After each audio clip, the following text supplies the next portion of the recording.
പ്രവാസ ലോകത്തെ വാർത്തകൾ. സാമ്പത്തിക തട്ടിപ്പ് കേസിൽ അമേരിക്കൻ പ്രസിഡന്റ് ഡൊണാൾഡ് ട്രംപിന് ചുമത്തിയ പിഴ ഒഴിവാക്കി. $454 മില്യൺ പിഴയാണ് റദ്ദാക്കിയത്. 5-അംഗ അപ്പീൽ കോടതിയാണ് പിഴ റദ്ദാക്കിയത്. കുറ്റം ചെയ്തിട്ടുണ്ടെങ്കിലും ചുമത്തിയിരിക്കുന്ന പിഴ വളരെ വലുതാണെന്നും ജഡ്ജിമാർ ഉത്തരവിൽ വ്യക്തമാക്കി. കേസിൽ സമ്പൂർണ്ണ വിജയമെന്നായിരുന്നു ട്രംപിന്റെ പ്രതികരണം. കേസിൽ വിധിക്കെതിരെ റിവ്യൂ ഹർജി നൽകുമെന്ന് ന്യൂയോർക്ക് അറ്റോർണി ജനറലിന്റെ ഓഫീസ് അറിയിച്ചു. കഴിഞ്ഞ ഫെബ്രുവരിയിലായിരുന്നു ന്യൂയോർക്ക് കോടതി ഡൊണാൾഡ് ട്രംപിനെയും ട്രംപ് ഓർഗനൈസേഷനെയും ശിക്ഷിച്ചത്. ഇൻഷുറൻസ് കമ്പനികൾ, ബാങ്കുകൾ, മറ്റ് ധനകാര്യ സ്ഥാപനങ്ങൾ എന്നിവയിൽ നിന്നുള്ള നേട്ടങ്ങൾക്കായി തന്റെ സാമ്പത്തിക ശേഷി പെരുപ്പിച്ചു കാണിച്ചുവെന്നാണ് ട്രംപിനെതിരായ കേസ്. 2024 ഫെബ്രുവരിയിലാണ് കീഴ്ക്കോടതി ട്രംപിന് $355 മില്യൺ പിഴ ചുമത്തിയത്. ഈ പിഴ അടച്ചു തീർക്കാത്തതിനാൽ പലിശ വളർന്ന് $454 മില്യൺ എന്നാൽ ഈ വിധിയെ മേൽക്കോടതി ചോദ്യം ചെയ്യുകയായിരുന്നു. ട്രംപ് തട്ടിപ്പിന് ഉത്തരവാദിയാണെങ്കിലും ഏകദേശം $500 മില്യൺ പിഴ അമിതമാണെന്ന് കോടതി ചൂണ്ടിക്കാണിച്ചു. കഠിനമായ ശിക്ഷയ്ക്കെതിരായ ഭരണഘടനാ സംരക്ഷണ നിയമങ്ങളുടെ ലംഘനമാണ് ഇപ്പോൾ ചുമത്തിയിരിക്കുന്ന പിഴ എന്നും കോടതി ചൂണ്ടിക്കാട്ടി. News desk MyFin TV.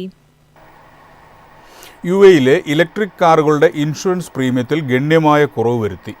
രാജ്യത്തെ സ്വദേശികളും പ്രവാസികളുമായ വാഹന ഉടമകൾക്ക് ഇത് ഫലപ്രദം.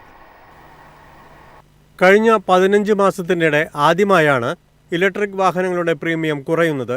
അതിൽ ഇലക്ട്രിക് വാഹന വിൽപ്പന വർദ്ധിക്കാൻ കാരണമാകുമെന്നാണ് പ്രതീക്ഷ. ഒരു വാഹനം പുതുക്കുമ്പോൾ ശരാശരി 5270 ദിർഹമാണ് ഉടമകൾ ഇപ്പോൾ നൽകുന്നത്. 2025 രണ്ടാം പാദത്തിൽ ഇത് 5815 ദിർഹവും ഒന്നാം പാദത്തിൽ 5437 ദിർഹവുമായിരുന്നു. ഇൻഷുറൻസ് കമ്പനികളുടെ നയങ്ങളിൽ വന്ന മാറ്റങ്ങളാണ് നിരക്ക് കുറയാൻ പ്രധാന കാരണം. ഇലക്ട്രിക് വാഹനങ്ങളുമായി ബന്ധപ്പെട്ട അപകട സാധ്യതകളെക്കുറിച്ച് ഇൻഷുറൻസ് കമ്പനികൾക്ക് ധാരണ ലഭിച്ചിട്ടുണ്ട്.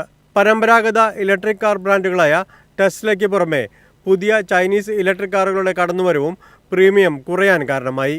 ഇൻഷുറൻസ് പ്രീമിയം നിരക്കുകൾ ഇനിയും കുറയുമെന്നാണ് വാഹന ഉടമകളുടെയും ഡീലർമാരുടെയും പ്രതീക്ഷ. News desk MyFin TV. Dubai അന്താരാഷ്ട്ര വിമാനത്താവളത്തിൽ എമിഗ്രേഷൻ നടപടികൾക്ക് വേണ്ടത് വെറും 6 സെക്കൻഡ്. AI കോറിഡോറുകൾ വഴി കടന്നു പോകുമ്പോൾ എമിഗ്രേഷൻ നടപടി പൂർത്തിയാകും.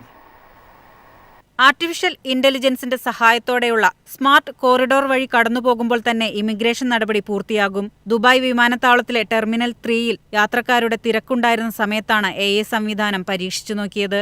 കൗണ്ടറുകളോ ഡോക്യുമെന്റുകൾ പരിശോധിക്കുകയോ പാസ്പോർട്ട് പരിശോധനയോ ഇല്ലാതെ തന്നെ യാത്രക്കാരുടെ ഇമിഗ്രേഷൻ പൂർത്തിയാക്കുകയും ചെയ്തു. ടെർമിനൽ 3-ൽ ചുവപ്പ് കാർപ്പറ്റിലൂടെ നടക്കുമ്പോൾ യാത്രക്കാരുടെ മുഖം സെൻസർ ചെയ്താണ് ഇമിഗ്രേഷൻ പൂർത്തിയാക്കുന്നത്. ഇതുവഴി യാത്രക്കാർക്ക് തടസ്സങ്ങളും കാത്തുനിൽപ്പും ഒഴിവാക്കാൻ കഴിയും. നിലവിൽ ഒരേ സമയം 10 യാത്രക്കാർക്ക് വരെ ഈ സംവിധാനം വഴി കടന്നുപോകാൻ സാധിക്കും. ഇമിഗ്രേഷൻ നടപടികൾ വേഗത്തിലാക്കുക മാത്രമല്ല, സുരക്ഷ വർദ്ധിപ്പിക്കുകയും ചെയ്യുമെന്ന് അധികൃതർ പറയുന്നു. സംശയാസ്പദമായ പാസ്പോർട്ടുകൾ AI സംവിധാനത്തിന് തിരിച്ചറിയാനും അവയെ വ്യാജരേഖാ വിദഗ്ധർക്ക് കൈമാറാനും കഴിയും. News desk MyFin TV. UK-യിലെത്തുന്ന ഇന്ത്യൻ വിദ്യാർത്ഥികളുടെ എണ്ണം കുറയുന്നു. കുടിയേറ്റ നിയമലംഘനങ്ങൾ വർദ്ധിച്ചതായും റിപ്പോർട്ട്.